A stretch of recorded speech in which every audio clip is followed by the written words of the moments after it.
Hey, buddy, how are you, man? Doing great, Brad. Always pleasure to have a conversation with you, see you, be with you. What's up, Douglas family? Been a while since I've seen you guys. Wish I could be there in person, but it's good to be with you virtually. Yeah, we'll get you back here soon. You and I met for lunch not long ago to talk about that. I think we're going to try to tag team. We always love it when you're with us, Josh. For those who don't know, Joshua Symonette has been part of our teaching team. He speaks for us 2 or 3 times a year. I think a couple years ago it was more than that. And man, we've been longtime friends. I think every year we talk about it, the number goes up. I think it's been 16 or 17 years we've been hanging in. Yeah, yeah, it's about 16 now, I think. I think so. I think so. We ran into each other at a retreat in Montana last July with our Yeah, network. passing in the airport actually. Yeah, that was great to see you just for a few minutes.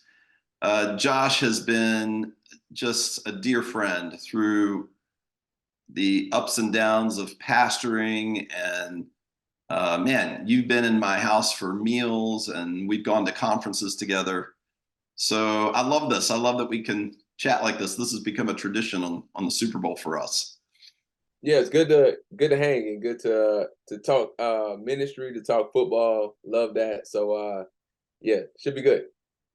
All right, let's start with the Ravens loss. All right, so I mean, you start with the Ravens loss. I'm glad we're not showing this in Baltimore.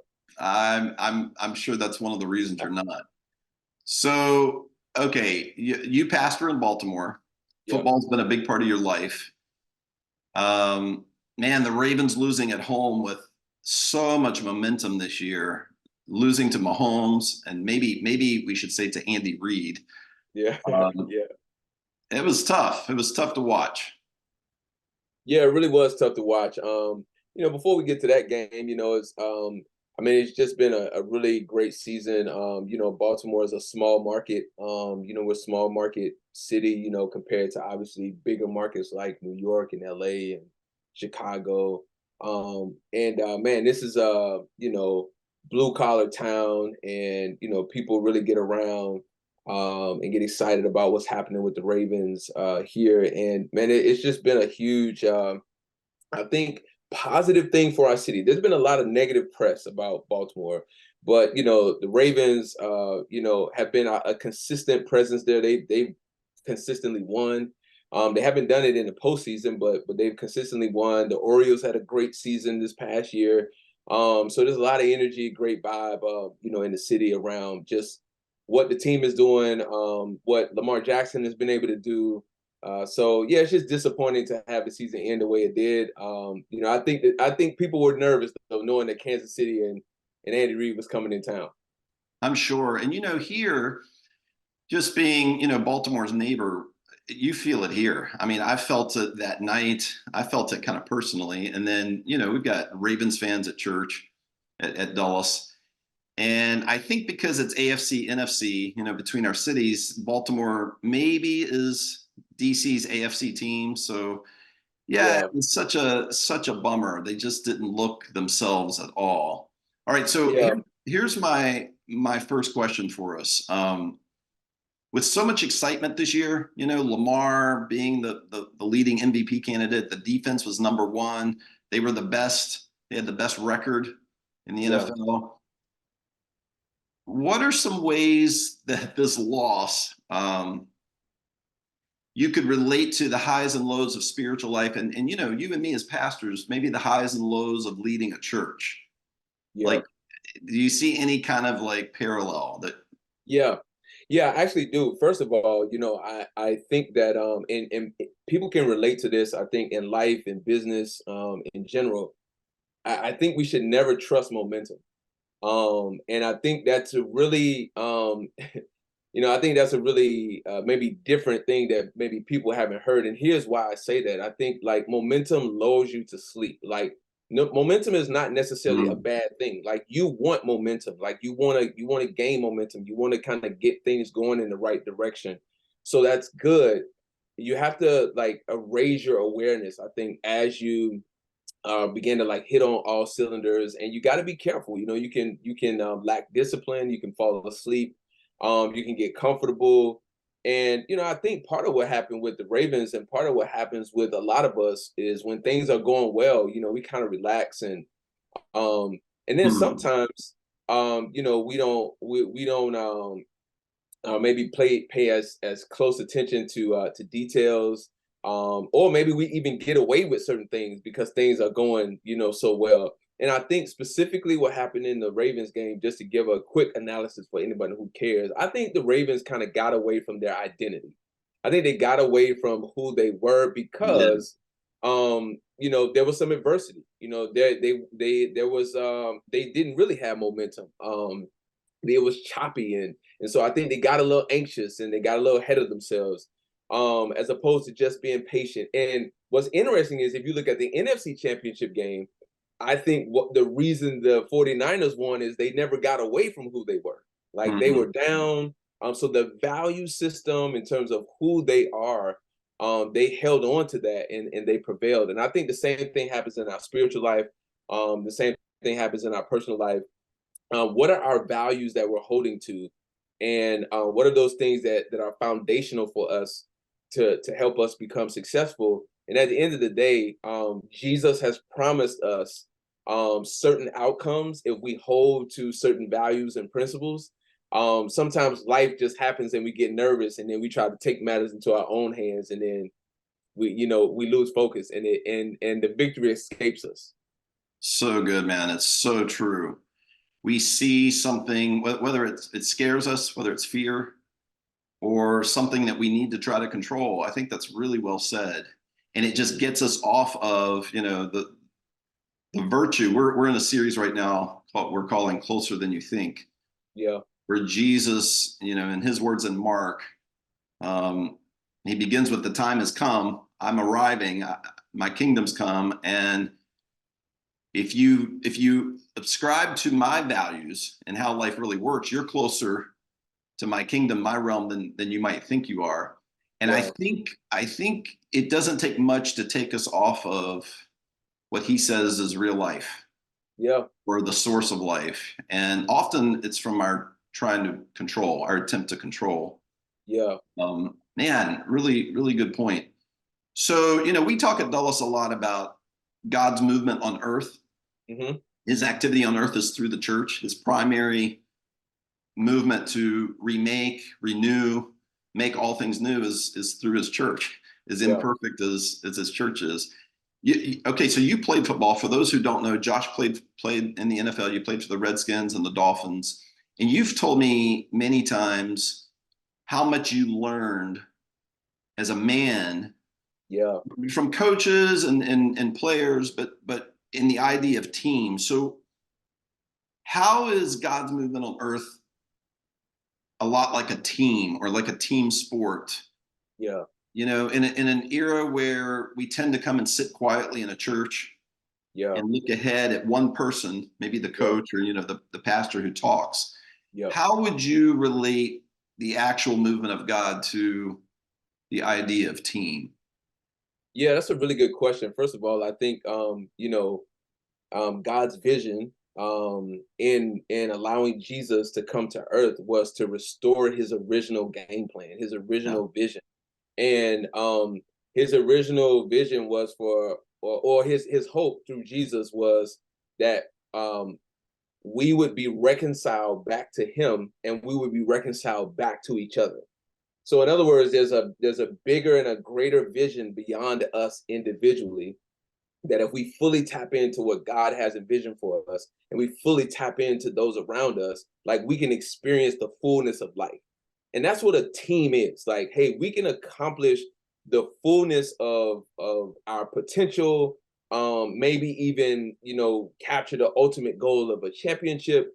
But even if we don't, like we can get everything out of this experience if the vision behind what we're doing is greater than ourselves individually, and we are connected to one another in the best possible way. So imagine a world where we have literally like this vision of, hey, this is God's kingdom, and this is what He he desires for us, and this is what he envisions for humanity to flourish. And the way to do that is to step outside of ourselves and prioritize that, and then prioritize the well-being of each other. Yeah. I mean, imagine that. Now, it's not like we don't have any point of reference for what that looks like. Yeah. Because you know what happens when tragedy strikes, or when there are major people start uniting, people start coming together, people, because in those moments we realize, like, wow, this really isn't about me. Yeah. And it's unfortunate that tragedy and issues of those kind bring us to that point. But I think, like, I've learned as an athlete and I've learned as a teammate, and in those environments, that, man, if everybody's on the same page and we're for each other and we understand the vision and we're sacrificing for that vision, there's nothing that we can't accomplish. Yeah. So one thing we've been talking about on this point, Josh, is how God's plan has always been to use people, Yeah.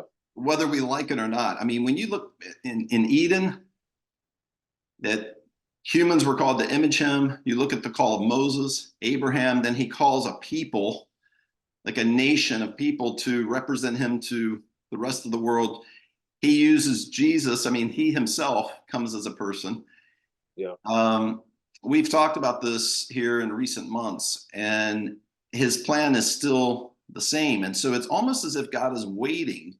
Sometimes I get the sense that if we're going to be inactive, if we're going to just be passively sitting on the sideline, so to speak, he's just going to wait. He'll wait for another generation. He'll wait Right. for, if my family's not going to step up, if I'm not going to, step up to really meet needs or love my neighbor, he'll wait for another family or another person. Rudy's a young man in our church who spoke at Christmas, one of our young leaders, and he made this point that this is why Mary and Joseph were important. I mean, God always uses people. He could have just dropped, baby Jesus. He himself could have come and just sitting in the city somewhere, or arriving. And the least likely people.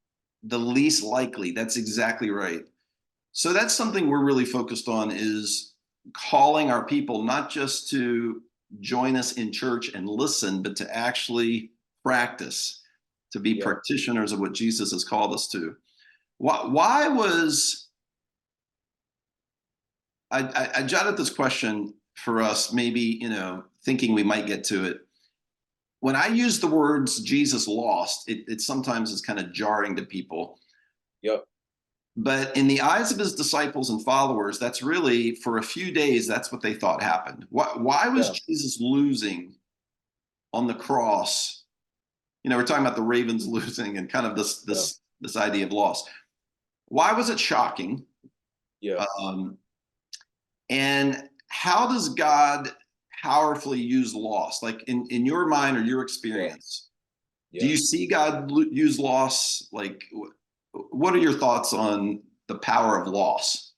Yeah. Well, first of all, just for anyone listening, I want you to look up this guy, John O, on Instagram, like literally the name John, John, and then O on Instagram. He is a phenomenal communicator and writer around grief and loss. And he's done just some great work, I would say, giving an exegesis on what this means for us. And nobody likes grief and loss. No one likes to feel hurt. No one likes to feel let down, disappointed, or crushed, for that matter. And I mean, the disciples were, and the followers of Jesus were, absolutely crushed. And part of the reason why they were crushed is because they still didn't have the total vision of what God's kingdom was about. So they were still short-sighted in that way, where they were thinking of an earthly kingdom. They had the mindset of what a king and what a kingdom is supposed to be about. And so that's primarily their point of reference. And so a lot of time what losses do for us is they expand our point of reference.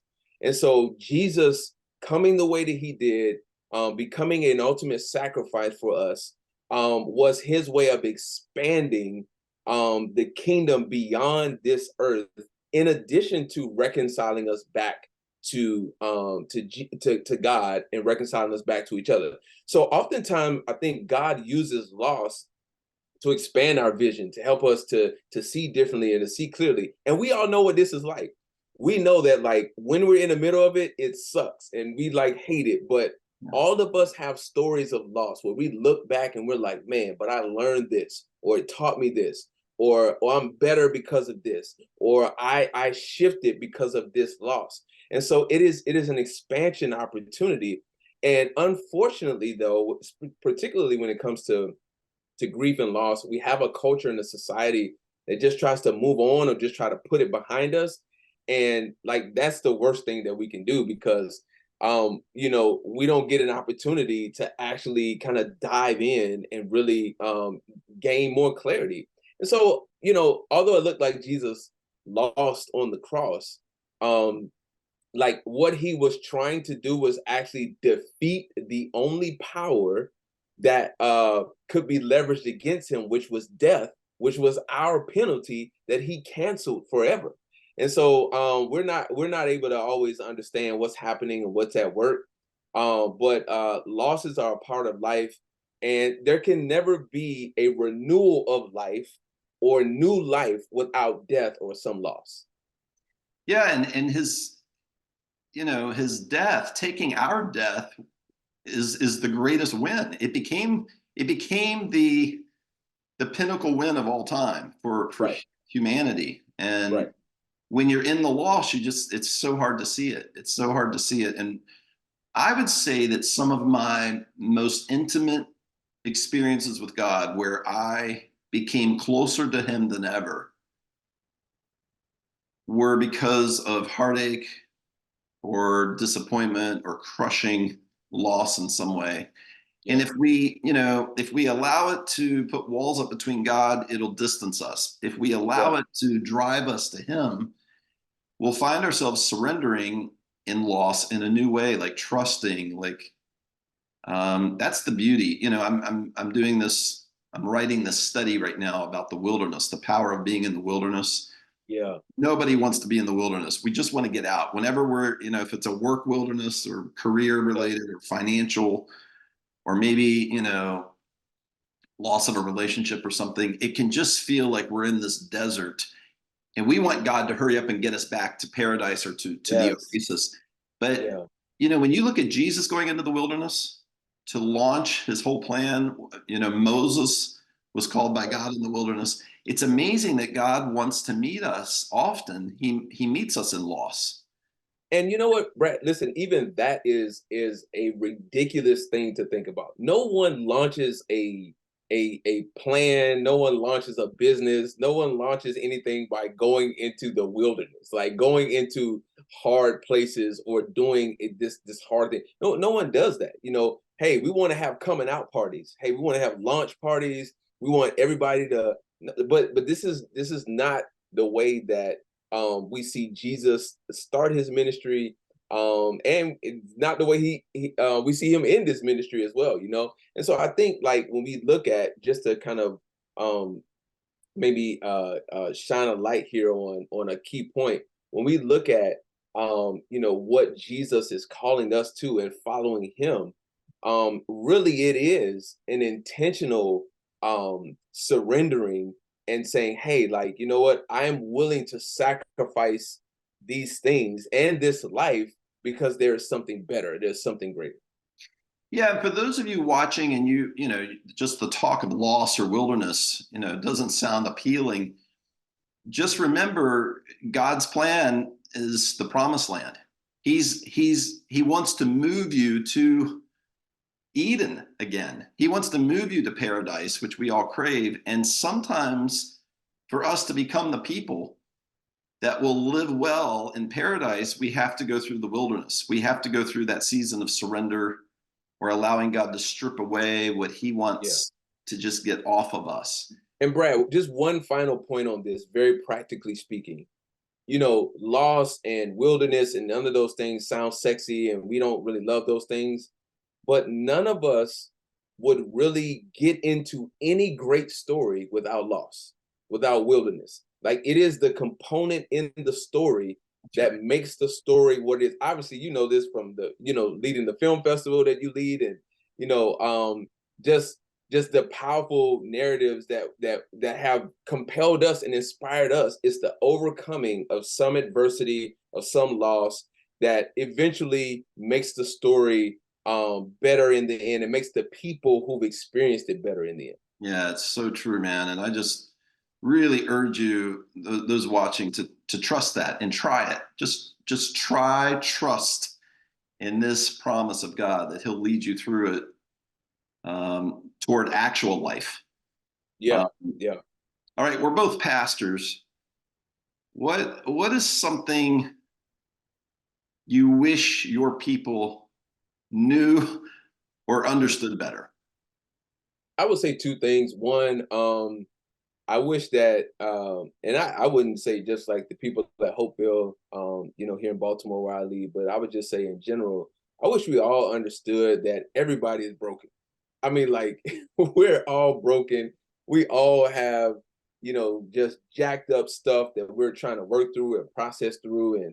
And the reason why I wish we put more of a focus on that is because I think that if we confronted that more, we would be more authentic.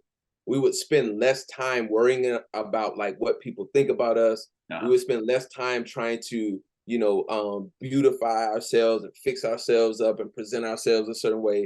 I'm not saying you shouldn't dress nice or put on makeup, any of those things. I'm not saying that. I'm just saying, we would invest less of our time, effort, and energy trying to present well. I mean, we spend a lot of time trying to present well, and it's a waste of valuable time.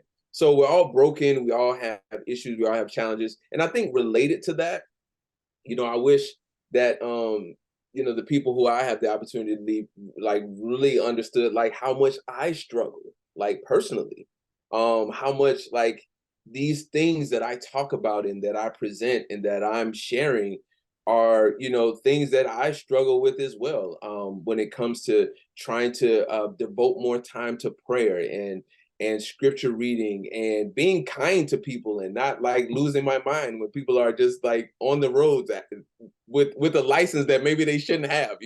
Anyway, I'll that's a y'all pray for me in that area. But but yeah, I mean, these things are very personal for us as well. Even as pastors, we are human, and we, are trying to follow Jesus and struggle in the same way as everyone else does. Yeah, that's so good, man. I would echo everything you just said. And for me, I would love our people to know and really better understand how much life there is in being available to one another. Yes. I see it sometimes in people's eyes, or just kind of generally. I'm not thinking of any person, just generally. The default thought that the pastor up there on stage is the one who's going to take care of the people in our church, Yeah. or there's a handful of church leaders, they're going to do the work of faith. Yes. And we all want this world to change. We all want Yeah. unity. We all want to see our world be more beautiful. And Jesus tells us it's going to be His image in all of us. Yes. What I wish people, not just our people, but just people in the American church, I wish Yeah. they understood, or maybe were more open to, is the world's going to change when we have enough margin in our life to actually invite people to dinner, to our Yes. homes, Yes. um, to Well, actually, people ask me a lot, Josh, they'll ask me, hey, the new family that came, have you talked to them? Or where's so and so been? And I'm really trying to lead in a way where I'm saying, well, you tell me, yeah. where Yeah. have they been? Yeah. Have you? And I just want to jump in on that point because I dream, like one of my dreams as a pastor, and this is Dallas, this is basically what Brad is saying. The dream for us is that um more and more solutions would come to us that have already been taken care of versus like problems to solve. For example, like, hey, this happened in our community, or this happened here. And so I called this person and we worked together to help resolve this. Just wanted you to know that. I mean, like, that's the ultimate win there, that you're now sharing stories with us of how, like, your heart has been prompted and you had space and margin, or maybe you didn't and you just made it happen. And then you told us, like, this is what happened. And so, like, I share that often, like, hey, I love those moments. I love those days where you're telling me, like, hey, this happened and this is how we solved it. Yeah, and if somebody's new or somebody's seeking and they come in to kind of investigate, man, that's just all we ask. Just Right. feel welcomed. Come sit in the back if you want. But for those who are part of the church, Right. when someone comes to you with a solution or they see a problem and they say, "Hey, I think I have an idea here," or "I'd like to step up," that immediately tells me they're a participant. Yes. They're actually part of the movement of God's church. Yes. Yeah, so hopefully that's an encouraging reminder to people watching. All right, we're kind of near the end of our time here. This is good stuff, Josh. Just always, every time we talk, when we pray together, when we eat meals together, we travel together, it's just always good for my soul. Same here, Brad. Love you, bro. What's your Super Bowl pick? I think it's hard to go against Mahomes. I mean, I think he's a generational talent. I think he's shown this year that he doesn't need to have an all-star squad. There are a lot of questions coming into the season, but I just think it's hard to bet against this guy. It's hard to bet against Andy Reid. The thing that they have done well is really game plan specific. Each week. But I think San Francisco can do it. I think San Francisco can pull it off. I think they have the weapons. I think they have the talent, and Kyle Shanahan is a great leader, a great offensive mind. So I think it's going to be a toss up. And I hope. I'm leaning towards Mahomes, but I wouldn't be surprised if the 49ers pull it off. And I like Shanahan. I would like to see him get one. So we'll see. Just hope it's a good game. I know I didn't make a prediction, but that's on purpose. I hope it's close too. And I was a Montana fan and Jerry Rice and Ronnie Lott. So I'd love to see the 49ers do it again. And there's a couple people I'll leave unnamed in this house that really want to see Mahomes lose more than. There's a lot of people who want to see that. Hey, I love you, buddy. Thanks for meeting Love up. you too, man. We'll get you to Dulles soon. Looking forward to it. Dallas, love you guys. Hope to see you soon. God bless. See you, man.